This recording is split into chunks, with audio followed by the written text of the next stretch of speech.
There's more fear in the market right now than there has been since the bottom of the crash in April of 2025. Much of this fear is due to the fact that people believe AI is a bubble and is now starting to pop. The Fear and Greed Index as of the time of this recording is sitting at 11. If we look at the historical chart for this Fear and Greed Index, we can see the last time it had a reading this low was April of 2025. Now, to put that in perspective, during April of 2025, the NASDAQ saw a 25% crash from top to bottom. So far right now, the NASDAQ has seen a 7% correction from top to bottom so far. And yet, fear and sentiment in the market is in basically the exact same place it was at the bottom of April, after a much larger crash. One of the big reasons for all the fear in the market right now is because you have legendary investors like Michael Burry, who famously shorted the housing market prior to the financial crisis, who is exiting AI and tweeting constantly about how it's a bubble, fraud, and about to collapse. So it's safe to say there is a lot of fear in the market right now, but as Warren Buffett likes to say, when others are fearful, that's the time to be greedy. And it turns out he's actually following his own advice, because Warren Buffett's Berkshire Hathaway just bought Google stock. Google is obviously one of the large AI players right now, spending a ton of money on trying to win or at least compete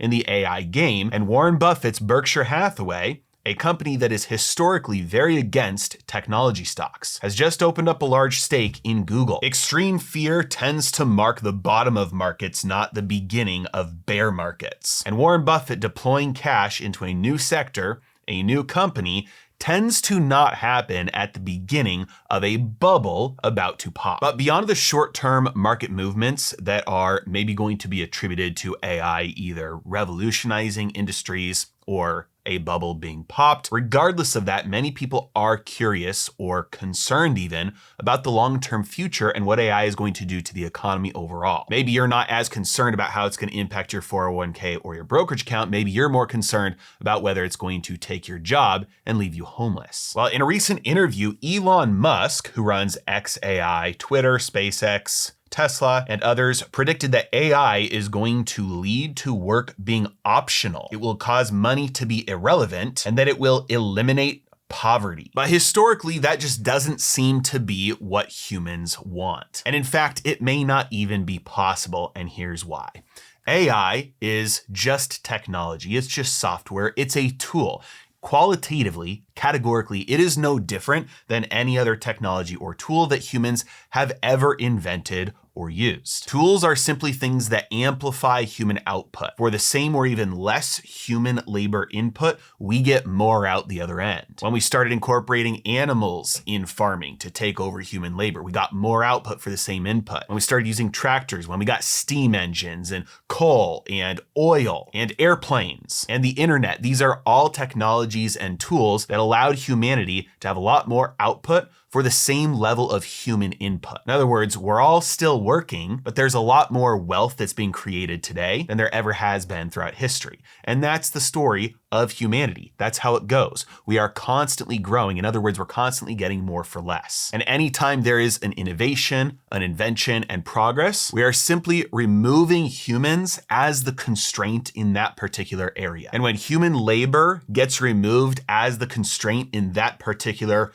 productive enterprise, it means that resources, energy, materials, commodities become the constraint. And in fact, that is why I think that most people are missing what is probably going to be the biggest play in the markets in this entire big transition and AI revolution. And that is going to be in resources and energy and materials and transportation and commodities. Because the more we can outsource human labor and remove that as the constraint, the more the real building blocks of the world become the constraint and become more and more valuable. This is why this coming Sunday, just in a couple of days from now, November 23rd at 7 p.m. Eastern time, I'm hosting a free webinar to teach you my trading strategy for making profits in these particular areas over the coming quarters and years. It's going to be a live Zoom event. I'm going to teach you everything I know about what I am doing to profit from the big moves coming in the commodity space without using margin, without using futures, without leveraging your account or anything like that. I will cover why I believe the commodity space is set to take off in the next couple of months. And spoiler alert, there are a lot more reasons to this than just what is happening in AI. In fact, AI could do absolutely nothing, sputter out, burn out, be a bubble that pops, and we're still going to be getting this move in commodities over the coming quarters and years, as far as I can tell. Number two, I'm going to show you how I've been leveraging this space to generate double and triple digit returns in my own account, and sometimes within a matter of months. And finally, I'm going to cover a special invitation that I'm extending to a small group of people to take you under my wing for the next year to show you how this strategy works in real time. But this is your last chance to sign up to attend. Like I said, it's happening this Sunday, November 23rd, 7 p.m. Eastern time. So if you are interested, click that link in the description below. It's free to attend, but spots are limited, so don't wait. I'll see you there. So the next logical question then is, if human labor is removed as the constraint from these particular areas, from these particular productive enterprises, then what does that mean for human labor? That scares a lot of people, making people think there are going to be a handful of very rich companies who are going to control armies of robots that are going to be doing all the jobs for free, and everybody else is going to be jobless and homeless. I hate to break it to you, but there's always going to be a job for you. So AI cannot either solve poverty, nor can it create poverty. There's a reason why Jesus told his disciples, the poor will always be among you. It is because poverty is an immutable, universal law. And there are 4 reasons for this.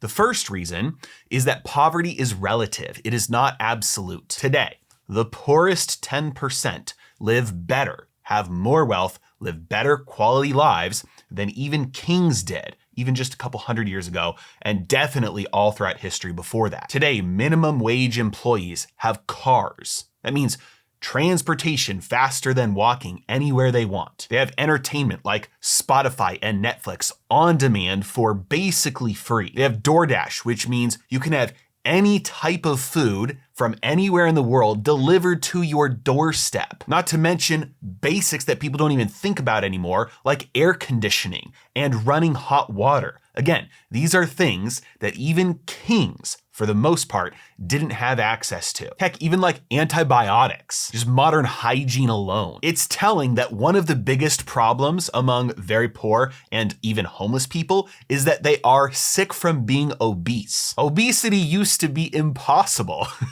And now it's one of the biggest problems even among the poorest people. What is my point? My point is that these people are still poor. They have, relative to rich people, almost nothing. And yet, if you compare them to even the richest people 500 years ago, they are much, much richer. So poverty is relative. And because human desire has no limits, which I'll get into in just a second, the poor will always exist because the rich will always exist as well. And that spread will always exist no matter how rich both groups get. And that brings us to the second point, because you might be thinking, well, how about we solve some of that inequality? Wouldn't that be great if AI and robots could come in and make everybody equal? And unfortunately, that's not possible either. Wealth and poverty follow something called a power curve or a Pareto distribution. They do not follow a normal distribution or bell curve, or also called a Gaussian curve. Some things in life are normally distributed, meaning the vast majority of people are somewhere in the middle, and then you have certain edge cases that are a little bit extreme. You can think of like human weight as an example of this. I don't know what the exact average human weight is, but let's say it's somewhere around 160 pounds. Most people are going to be grouped right around that average. And then you're going to have some people who are at the extreme low end, maybe, 90 or 80 pounds. And then you're going to have some people who are at the extreme upper end, maybe like, 1,000 pounds. But you don't have a few people who make up most of all human weight. You don't have some people that weigh trillions of pounds. So something like height and weight, these follow normal distributions. And that's because interactions between individuals in the system don't contribute to production or destruction of the values in that unit. In other words, when I interact with a super fat person or I interact with a super skinny person, that doesn't change where that fat is distributed between us. But anytime you have a system where interaction between parts in the system do have exchanges that result in production or destruction, those systems follow power law distributions. That's where you get this second chart from, where you have some individuals that contain almost all of the value and the vast majority split up the rest. And this is not something that is just wealth. If you look at the number of stars in the galaxies, about 10% of the galaxies hold about 90% of the stars. If you look at cities and population, about 10% of the cities on Earth hold about 90% of human population. 10% of people hold about 90% of the wealth. 10% of musicians are listened to, their music is listened to about 90% of the time. And the list goes on and on and on and on. And there's never been an economic system or a political system in history that has been able to change this, because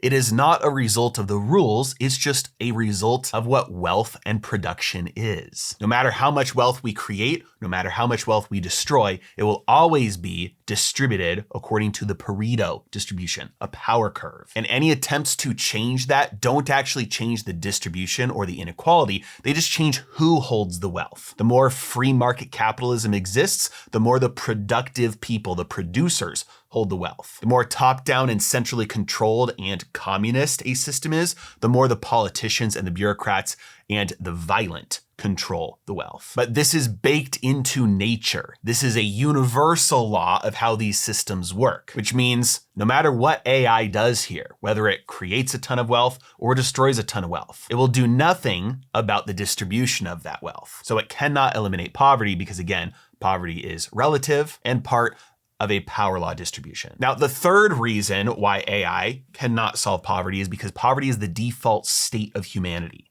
You are born into this world with nothing, and you will leave this world with nothing. From the dust you were born, into the dust you shall return. And it is only by the sweat of our brow and our toil that we labor and produce what we can consume, because we can only consume what we produce. This world is not one that gives us abundance naturally. For all of human history, it has been a struggle to take the resources that are available to us and turn them into something useful and good. Resources by themselves are useless. The sand on the beach, the lightning in the sky, by themselves are useless.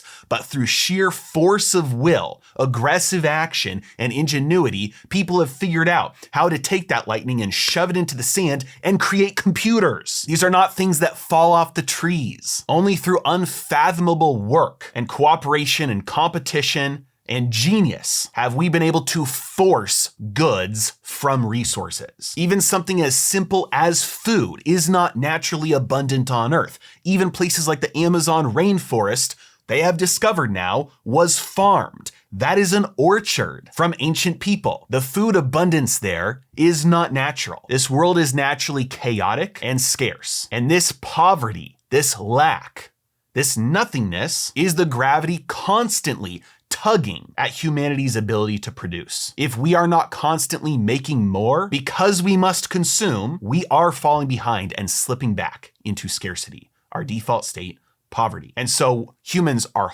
hardwired to constantly be seeking how to produce more, which brings me to the fourth one, the fourth reason that AI cannot solve poverty. And that is because human needs and human desires are infinite. There is no limit. Like we discussed earlier, the poorest people among us today live better than kings did in antiquity, and yet they're still poor and desire much, much more than they have. Even though if you erase their memory and plop them down with that same lifestyle 600 years ago, they would be living as a king. But because we know what is possible, because we know what humans are capable of, because we know what wealth and luxuries and desires and needs can be met, human desire knows no ends. And so if we think that the simple outsourcing of some human labor to machines is going to cause humanity to just sit back and retire because what we consider our basic needs could be met by robots, it is a fundamental misunderstanding of human nature. If we think that humans will not continue to produce and come up with new ways to make money, look at the jobs that exist today. Nobody could have predicted a lot of the jobs that exist today 30 years ago. The internet itself destroyed a ton of jobs and it created way more. Just look at what I do.